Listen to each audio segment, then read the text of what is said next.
This is the HaYom. These are sayings by the previous Lubavitcher Rebbe, who were gathered together by the Rebbe, his successor.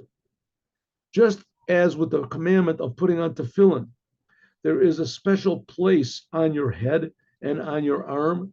And when you feel the weight, the physical feeling of the head tefillin and the tightness of the arm tefillin that you tie around your arm, so it is with the commandment of love and fear of God. You're supposed to feel it. As the Rambam writes, Maimonides writes in his book, which is in one of the chapters of his book, which is called The Foundations of the Torah, it is a commandment to love and fear the revered and awesome God. Like it says, love God, and you should fear God. Now, the degree of fulfillment of these commandments is that there should be a bodily sensation, that your actual heart should feel the love and the fear.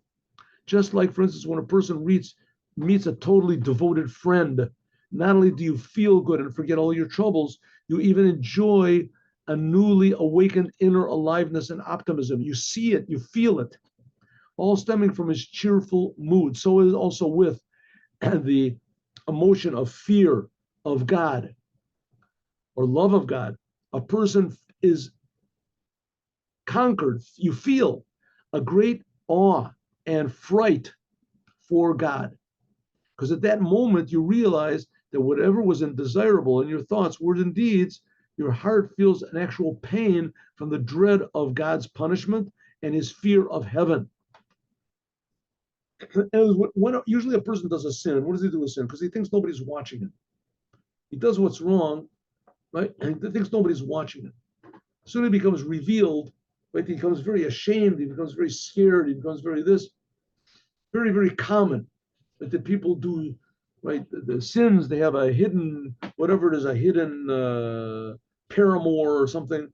And when it's revealed, oh, this is terrible, right? This is terrible. They want to keep it. When you think that nobody's watching you, so there's no problem, but you're very afraid that someone will see you.